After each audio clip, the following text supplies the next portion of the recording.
Greetings, good morning, and welcome to Mind the Moment. We're thrilled to have you with us this morning in our coffee house in the cloud, a place for us to gather, build community, get centered, and explore what may be possible in this present moment. It is June 26th, 2020. On this day in 2013, the Supreme Court struck down Section 3 of the so-called Defense of Marriage Act, which had theretofore denied federal recognition of same-sex marriages. 2 years later to the day, the Supreme Court ruled that same-sex couples possessed the constitutional right to marriage. So I think part of the 2015 ruling is worth reading out loud. I've removed specific references to the case in question only to highlight what I think is the beautiful universality of the language as authored by Justice Anthony Kennedy. He wrote, quote, "History is marked by both continuity and change. New insights strengthen and do not weaken institutions. Changed understandings are characteristic of a nation where new dimensions of freedom become apparent to new generations," end quote. I'm John Roberts from Harvard Pilgrim Health Care's mindfulness program, and I am excited to be strengthened this morning by the insights of Suzanne Rowe Palacino joining us in the coffee house for the very first time. Suzanne is the founder and president of Quiet Wellness and a certified mindfulness facilitator through the storied training program of UCLA's Mindful Awareness Research Center. Welcome to you today, Suzanne. Thank you so much, John. I'm happy to be here. So in just a moment, I will hand things over to Suzanne to frame up the 10-minute guided meditation she'll be leading us in, that she will lead us in it, and then we'll get ourselves into some Q&A and wrap things up just before 9 a.m. So now at the bottom of your screen, there is an option to open up a chat box. Please do so, and please type in any questions or comments you might have at any time. We'd love to know what's on your mind today. Towards those ends, Suzanne, is there anything that you would like to ask the folks at home to comment on as we're getting started?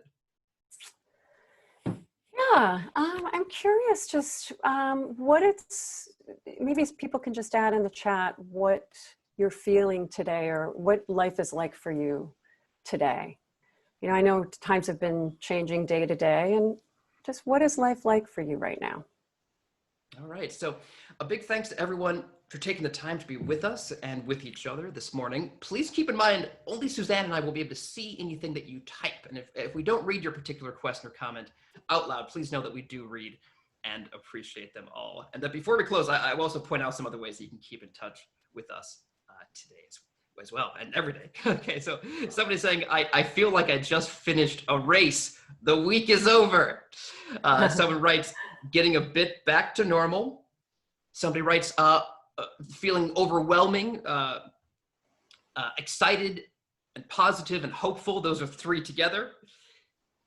Sense of vibrating. I think I can feel into all of those. The ups and downs are exhausting. Yes. All right, so Suzanne, well, maybe I can ask you, how are you feeling today, if you don't mind me asking? I'm feeling fine. I'm excited to be here. A little bit, I've got a lot to think about, but I'm feeling fine. I do agree with the person that said, as things begin to open up and, even in the short term, it does give us a different feeling. So that I'm sitting with, as well as, there's still a lot of unrest going on in our world. So I'm sitting with a little bit of everything, but I'm doing fine. All right, excellent. So one more person writes, with life quite difficult these days, I am loving nature, listening to the bird calls, and watching and learning from nature. That's very beautiful. All right, well, I think with that, Suzanne, I may turn it over to you to sort of get us started. Sounds good. Thank you. Well, it's nice to be here with everyone. Good morning. What I wanted to talk about today is whether you're a new meditator or a longtime practitioner. In our meditation, there can be a tendency to try to make something happen or to try to achieve a goal during our meditation. We're a culture of achievers, of doers. We're creatures of agency. We like to feel like we have a sense of control over things. In the meditation world, this can be called striving. To strive means to struggle, to persist, to try hard. We might tend to lean into things in our daily lives to try to achieve in our jobs or in our exercise routines or with our to-do lists. We just want to get things done, which is a totally natural feeling. But if you think about it, in contrast, in meditation, meditation invites us to sit and let things be as they are, to really not do anything. So that thought really goes counter to how we live our lives. Not trying hard or not having a goal of what we're going to do during a particular time is a radical thought, given much of our lives are spent achieving.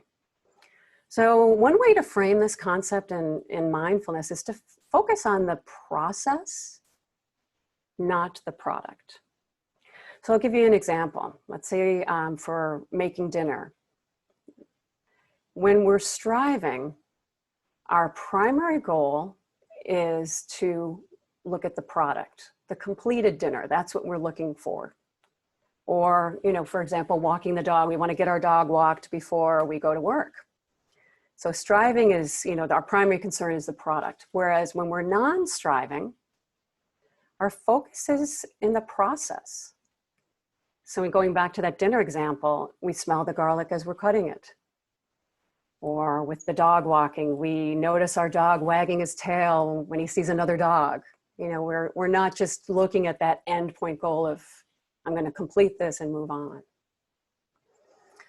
So if you think about it, when is the last time you did something where you were fully immersed in your moment-to-moment experience? I know with me, it tends to be when I'm downhill skiing. I just get in that zone. Walking on the beach, it could be gardening, any of these kinds of activities. So even just for a second, close your eyes and see if you recall what you felt like during that time when you were fully immersed, whatever that activity is. So knowing that, that's a place that we can get to where we feel like we're in that particular zone. We can apply this to our daily life. We can see we're in our life and we're striving, and maybe when we're not striving. And this can be challenging. Those that have been meditating for a little while know that the phrase meditation is simple but not easy. So particularly now, some of the people that mentioned on the chat that there's so much going on. We have a public health crisis and some incredible racial challenges. So it's a challenging time to feel like we can just let things be. But an important part of this is that not to be confused with apathy or lack of motivation. It's simply a different way to focus our attention. We can still feel passionate about a particular issue, be it supporting some kind of change in our society that would be a positive change. So it doesn't mean that we don't care. It just means that we can really focus on just being in the moment. So, and just sitting back and allowing the experience. So the important part as well is this is very common when we try hard to concentrate in our lives, and then all of a sudden we sit down to meditate, our brain doesn't easily click into saying, okay, now it's not time to concentrate anymore. You might notice when you have the person that brought up that they feel a little overwhelmed, you might notice when you have an especially busy day and you sit down to meditate, you can almost feel determined in your sitting. So we have to try to find a balance between alertness and ease.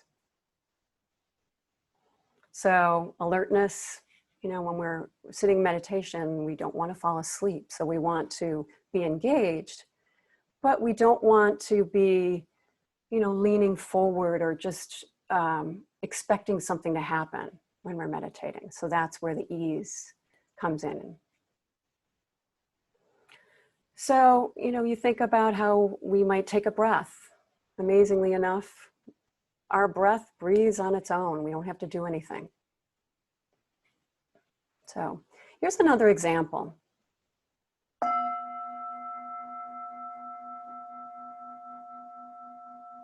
I assume everybody heard that bell. If you notice, you didn't have to do anything to hear that sound. Just the fact that you had the open receptivity during the time that the bell rang, you were able to hear it. So that can be a way that we can think about this in relation to our meditation. Can we be open and ready to receive whatever happens from moment to moment and not try to make anything happen? So let's try a practice.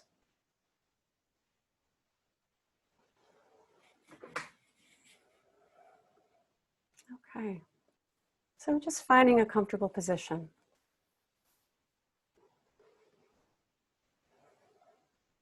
Just easing into a posture that allows you to be alert, but at the same time, at ease. Just feeling the weight of your body against what's supporting it.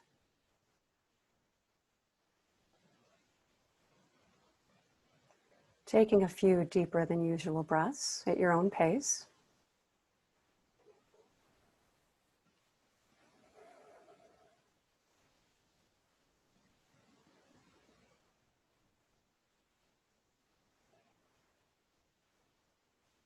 And then coming back into a regular breath and not looking to speed it up or slow it down.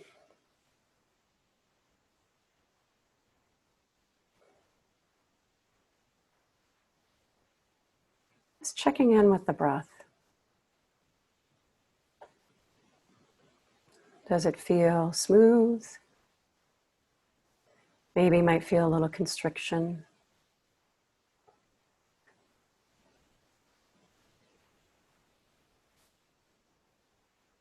Not judging, just checking in, just seeing what's there.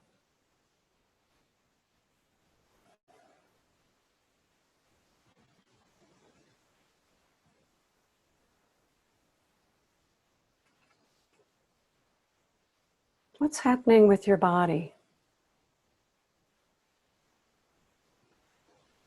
Just checking into the body.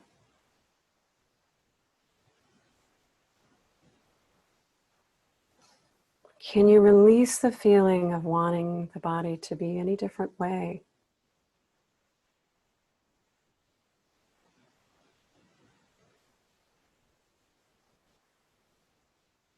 Consciously feeling the body just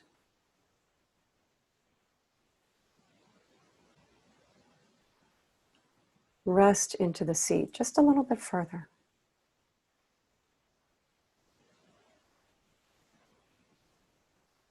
Letting the shoulders drop towards your hips.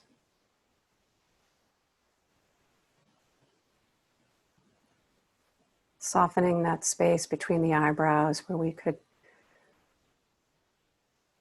be feeling like we're concentrating too much.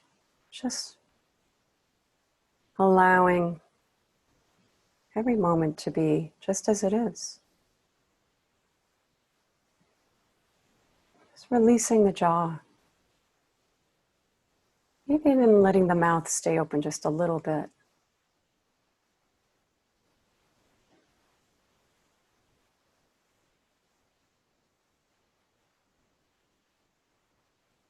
Just bringing some caring attention to what's going on in your body right now.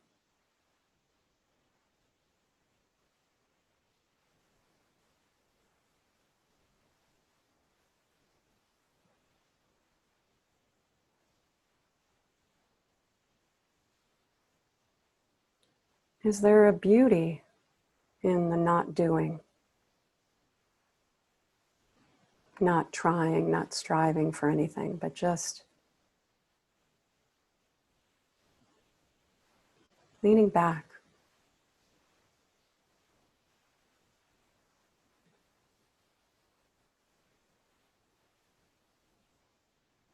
Noticing one breath at a time.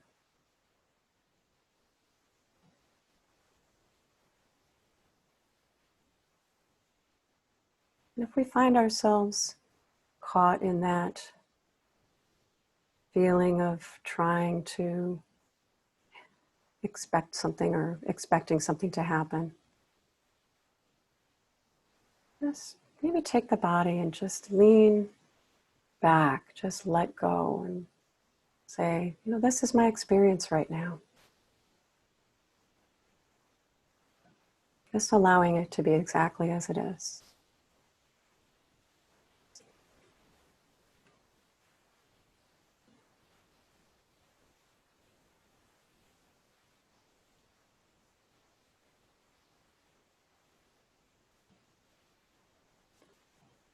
And don't attempt to get rid of anything in your meditation. If you're feeling some unsettledness,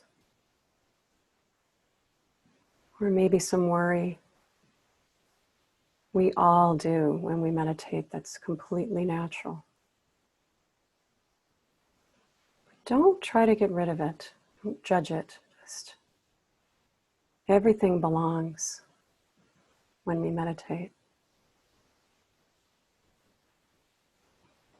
Just coming back to the breath or coming back to the sensation of the body sitting.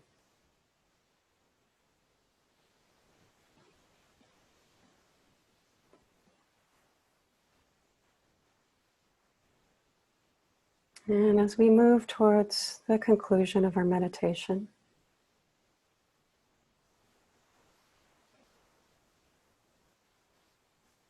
just taking a few deep breaths.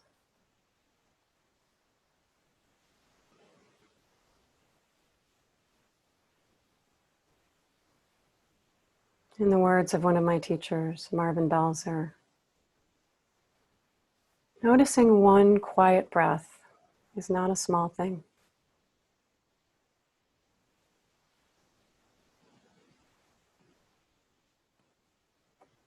So we can open our eyes, if your eyes are closed,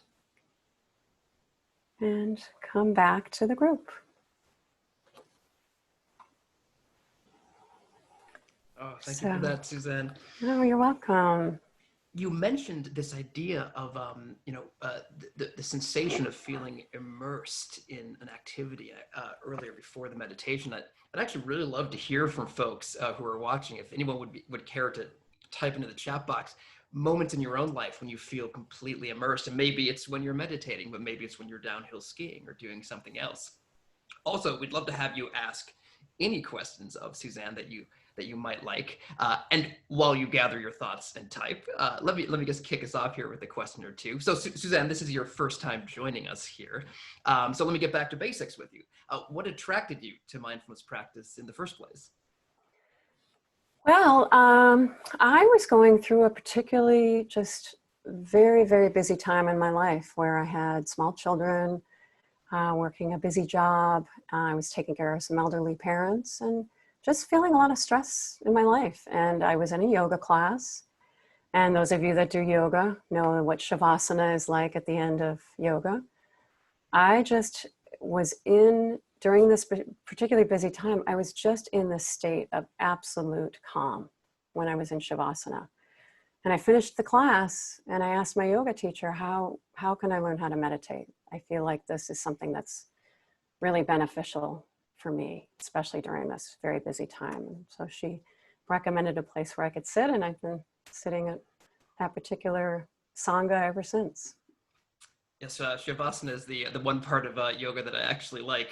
Maybe that's why I'm a better meditator than a yoga person. Oh, well, actually, so apropos, somebody in the chat box wrote that the thing that they feel immersed in as an activity is yoga. Somebody else said journaling. Somebody said running, praying. When I'm at the beach, someone says I'm totally in the moment. When I draw, I can be completely in the zone. So those are great. Yeah, and I just on that, I think of George Munford, who's a very well-known meditation teacher from this area, and he talks about that. He talks about flow and how we just can be in a state where we feel that balance between, the alertness and the ease. And I'd like to leave just to leave you with the 3 tools as we were talking about this practice of how we, you know, we're lowering ourselves into our meditation and trying not to be in the control tower of our lives, trying to control things. Just 3 tools that could help us alleviate this striving, either in our lives, our daily lives, or just in our meditation. As you might have noticed, I was focusing on the physical body during the meditation. So that's something that really help us get out of our heads. And what I like as well is focusing on our feet, because it's the farthest thing from our head. Just feeling the sensation of our bodies sitting can remind us that our body is always in the present moment. And the second thing is being open and curious, just, you know, trying to just be like someone looking through a microscope, being curious about what is happening in that moment.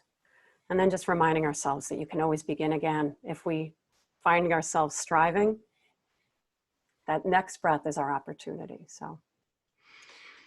Okay, so I'm going to ask you a question that I've often had to ask myself, Suzanne, which is, how do you stop yourself from striving to not strive? Very meta question, John. Yeah, you know, it's people have different ways that work for them. I can tell you what works for me. When I mention about when we're sitting and, you know, sometimes we find ourselves just kind of leaning this way. I really like the opportunity to sit back a little bit. And I return to my breath, or whatever the anchor is that you use. If it's your breath, if it's the sounds in the room, whatever is most comfortable for you. I remind myself that my breath is breathing all on its own. And I don't have to try to breathe, so why should I try to meditate just as well as that person over there that looks like they're in complete nirvana, which probably they're grappling with some of the same things I am. So just, again, come into my body and come into the breath, and just reminding myself that there's many things that happen without me being involved, that I can just step back and take it in. But I like this. One teacher I was reading actually this morning said that the body is a great measure, something that you're pointing out here as well. Sometimes if you just stop and see what your body is doing, it will help tune you into what perhaps is going on in the full deal. Yeah, absolutely. And I don't know if, the striving to strive,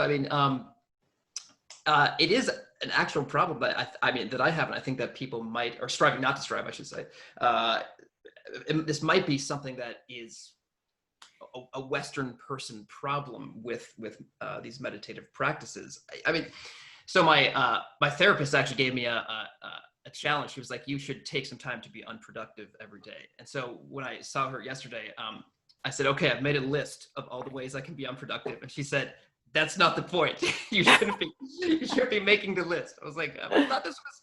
So it's sneaky, right? And so it kind of, as you're pointing out, you really have to be very attentive to all those moments when, the mind wants to just kind of like bring some striving in, even to the moments of emptiness. Yeah, it's not, it's not the easiest thing, but I think, if we can even picture ourselves taking our hands off the wheel of our meditation, just taking our hands off and saying, you know what, this is going to happen whether I'm trying to make it better or not. We know in our lives that the more in certain things in our lives, the more we try to improve it, the worse it can get. So, if we can just return to our breath and realize, this can happen without me micromanaging it. And you know what, in meditation, we call it a meditation practice for a reason, because the more we do it, the more we'll realize where we find that sweet spot between alertness, and ease. And it comes with time like anything else. So, Suzanne, somebody wrote, back to that, the question about what makes you feel immersed. Somebody wrote, first thing in the morning, when the person's quiet, alone, and making espresso, the sound, the smell, and finally that first hot taste. I don't make espresso, but I do make coffee, and I have a very similar experience. Sometimes when I go to bed at night, I think, I can't wait till tomorrow when I can have coffee. But that gets me into a little bit of a craving mentality. So perhaps something I need to work on. But yeah, that's okay. I mean, I think we need to be easy with ourselves too. We might judge ourselves at each point and say, oh, I shouldn't be craving, which I get. But I think it's just being, having a sense of kindness to ourselves day to day in anything we do, whether it's meditation or making dinner or walking the dog. We just have to kind of just, we're doing our best. And that can kind of take the pressure off a little bit too. So I wanted to ask you, Suzanne, so you participated in what is quite an intensive mindfulness teacher training program at UCLA. I'm curious, what made you decide that it was time for you to move from being a mindfulness practitioner to being a mindfulness teacher? How did you know that at that point in your life it was the right time? Yeah, I decided to invest a little bit more. Before I went to UCLA, I had already been teaching for a few years, but I was really looking to expand my view of teaching mindfulness and meditation. And what brought me to actual teaching was I found so much benefit in the reduction. I just really found a reduction in the amount of stress that I had. I think people in my life noticed how I was more in the present moment and, maybe a better listener. I feel like things had really, I noticed things improving in my life. And I knew that was related to my time in practice. So I wanted to share it with other people. And I felt that I wanted people to be able to have the benefit that I had. And choosing UCLA, it is known for its, there's people from all over the world that will come to UCLA for that program. So it really, now I have this amazing network of, and a community of people to work with. And we learned everything from how to deal with people that have had trauma while they're, and how to enable them to do meditation in a more comfortable way, to understanding diversity within meditation practice and how to enable that in our lives and in other people's lives, and how important it is for us to share this throughout every culture in our world. So it was the most enriching program and activity I've done in a very long time. Oh, that's beautiful. And I have to say, Suzanne, I wish I could keep you here all morning, but unfortunately, I do need to move us into a close. And so I wanted to, for the folks watching, I wanted to let you know that we are definitely digging all the responses we've been getting to our Show Us Your Meditation Sweet Spot Challenge. I wanted to share just a few of them with you that we've gotten recently. So let's see here, one second. Oh, sorry, I think I've didn't get this quite the way I wanted it to. All right, there we go. Well, I will say my sweet spot moves around. This is something you and I talked about, John. Oh, there's one. Yeah. Yeah. Yep. This is somebody's yoga room, and actually, but please, Suzanne, is there's like a mobility there for you right now? Is it? Well, it's just circumstances. When my two daughters came home once in March, when everything started to happen, and so my office went back to someone's room. So meditation moved to a certain spot, and then if someone needs that spot, I have to move. So it's a traveling sweet spot. Well, maybe I can get you to send us some pictures, Suzanne. But, I'd be happy to. I'm loving the colors here in this one. Let's see, my favorite outdoor meditation spot is my front step, where I enjoy the flowers and sounds of the birds. My indoor go-to spot is my grandmother's rocking chair. Maybe a picture of that as well. I often meditate lying down on this couch in my office. With the warmer weather, I have the windows open at both ends of the room and can listen to the sounds of nature. Also, I live with my husband and 3 children, the person says, so this is a person where I can retreat and close the doors. It's good to have that sort of, place of sanctuary, and I love the patterns here as well. So it'd be great if folks would, we'd love to see your pictures. Please do post them to our Facebook page if you have the interest, facebook.com/mindthemoment. And we, well, another way you can do it actually, if you prefer, if you don't use Facebook, or if you prefer not to post to our Facebook page, you can also send them directly to us at askmtm@harvardpilgrim.org. While you're there, please, leave us any questions you might have for our experts. We'll pass them along. You can also call me at my desk number, which is 617-509-7047. I should mention that's a voicemail, so you won't actually get me directly, but you can leave a voicemail for me. And you can find the links to these sessions and other resources that we offer at harvardpilgrim.org/mindfulness. And we will be back here every Tuesday and Friday at 8:30 a.m. And you can also find the back episodes from these sessions at youtube.com/mindthemoment. All right. So, Suzanne, maybe I can ask you, if you don't mind, to if you would leave us with one resource that you have been finding to be particularly useful, or that you think folks would find to be particularly useful. Yeah, I actually really love 2 apps, the Insight Timer app as well as 10% Happier. I love the discussions that are going on. They're all free. When you go on their website, there are a certain number of free talks that you can listen to on the 10% Happier app. And I also really like this book. It's called How to Sit. It's something that you can bring along with you wherever you want to go. It's by Thich Nhat Hanh, and it just has different recommendations for your meditation practice. Really, really good resource. Fantastic. All right, thank you so much, Suzanne, for your guidance and for sharing your practice with us this morning.